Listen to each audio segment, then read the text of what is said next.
Y conoceréis la verdad, y la verdad os hará libres. Universidad Alfa y Omega, formando profesionales con vocación. Buen día. Soy la alumna Sandy del Carmen Ramos Ramos de la licenciatura en Administración de Empresas. Materia, Derecho Fiscal. Docente, Dr. José Alberto Rodríguez Quevedo. Curso el quinto semestre Grupo A, modalidad Mamá Alfa, el día viernes de 8 de la mañana a 1 de la tarde. Tema a exponer, ordenamiento fiscal. Un ordenamiento es el conjunto breve de leyes promulgadas a un mismo tiempo o colección de disposiciones referentes a una materia.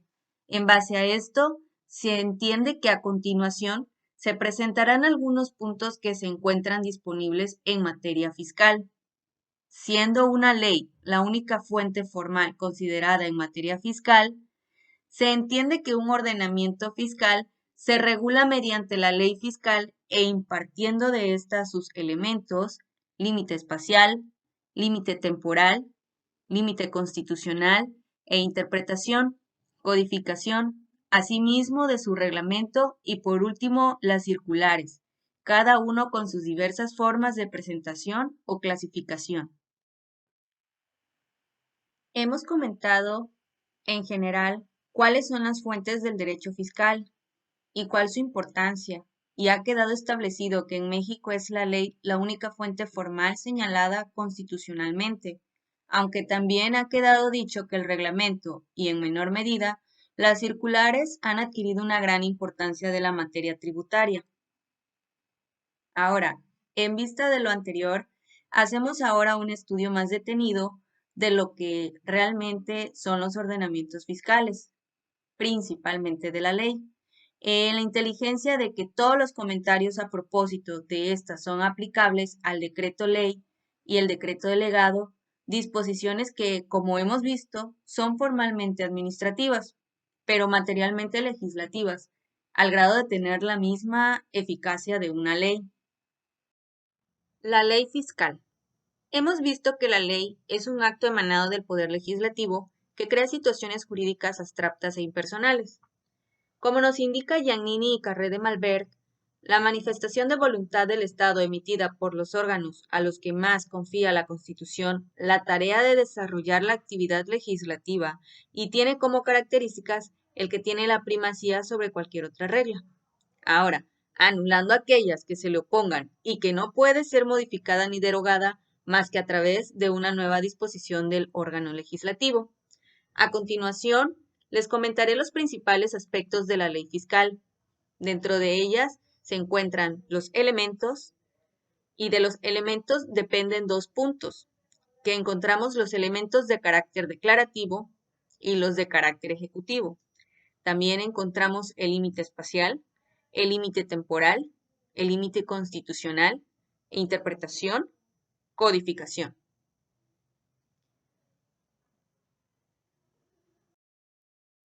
Como inciso A, encontramos elementos.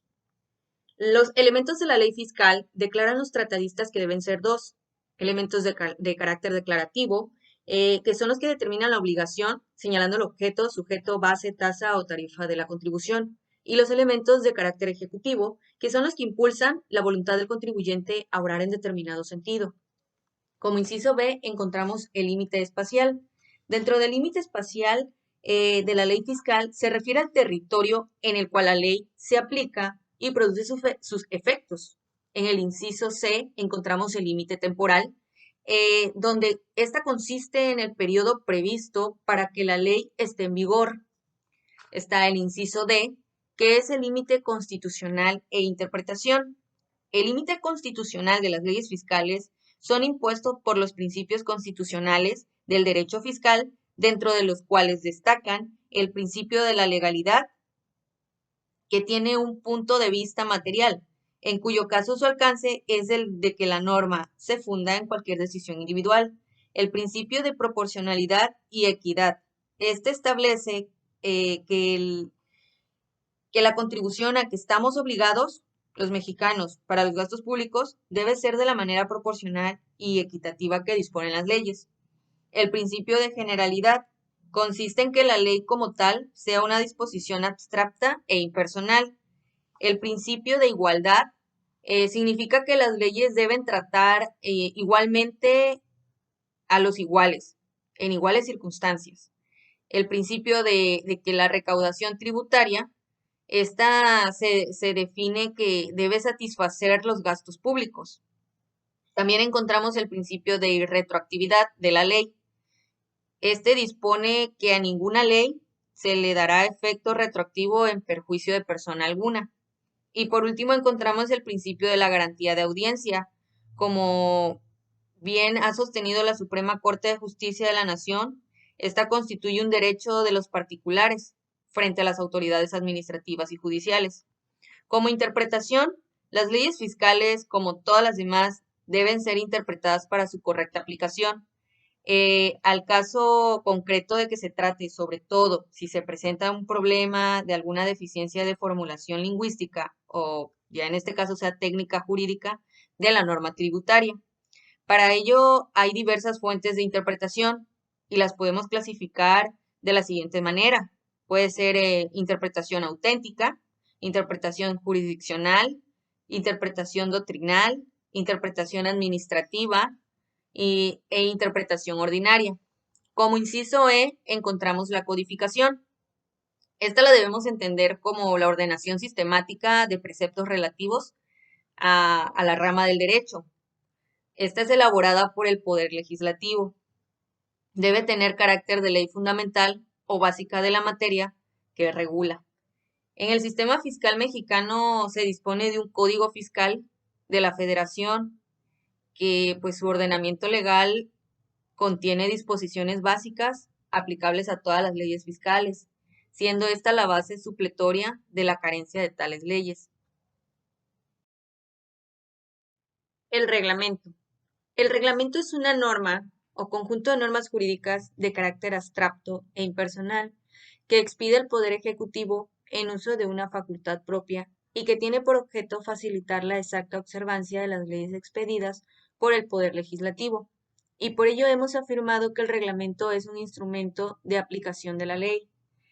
Este se distingue formalmente porque emana del Poder Legislativo y el reglamento del Poder Ejecutivo, pero ambos ordenamientos contienen disposiciones generales y obligatorias que los contribuyentes deben acatar.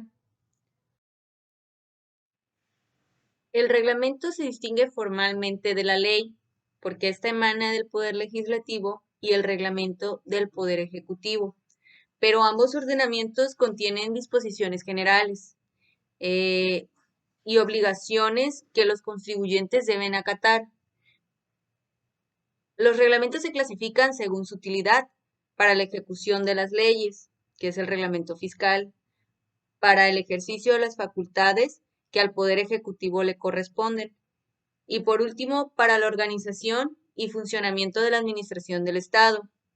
En esta, la ordenación del personal adscrito al mismo y a la organización de los entes de las instituciones públicas y dependencias de la administración activa, es decir, el reglamento interior de la Secretaría de Hacienda y Crédito Público.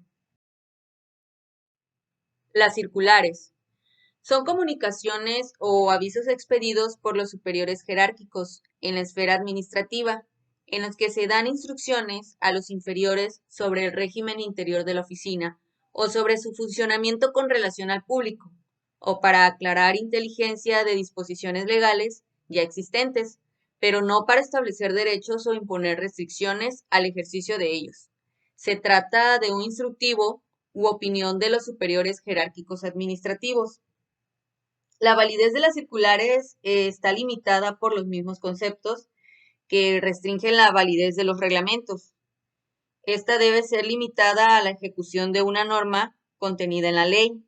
No debe ser contradictoria a la disposición alguna de la jerarquía superior, ni invocar materia reservada a la ley en sentido formal. Se puede considerar a las circulares como una derivación del reglamento. De igual manera, tienen carácter administrativo. Sin embargo, estas no son competencias únicas del presidente, sino también facultad de los funcionarios superiores de la administración pública. Existen dos tipos de circulares, las internas y las externas. Las internas constituyen instrucciones que son dadas por el superior jerárquico al inferior sobre la conducta que debe seguir o sobre el criterio que se debe aplicar. Estas están integradas en un criterio para ser utilizado dentro del funcionamiento de la dependencia administrativa. Normalmente es expresada en oficios emitidos en el interior de alguna dependencia. Y las externas son constituidas por disposiciones de carácter general, es decir, por funcionarios administrativos, para que los contribuyentes conozcan la forma de cómo, según la autoridad fiscal, debe conducirse o debe aplicar los ordenamientos fiscales en el cumplimiento de las obligaciones que los mismos les imponen. Como conclusión, después de haber analizado los diferentes aspectos relacionados con el ordenamiento fiscal, desde su introducción y elementos generales, tomando como base la ley fiscal y los demás ordenamientos fiscales que la rigen, se concluye que actualmente en México el ordenamiento fiscal se encuentra ubicada como aquella otra figura identificada como contribución, y ese tributo se consolida, por tanto, como una vía de ingreso público a cargo de una particular. La bibliografía de este trabajo está basada en el libro de Derecho Fiscal del autor Raúl Rodríguez Lobato. Gracias por su atención.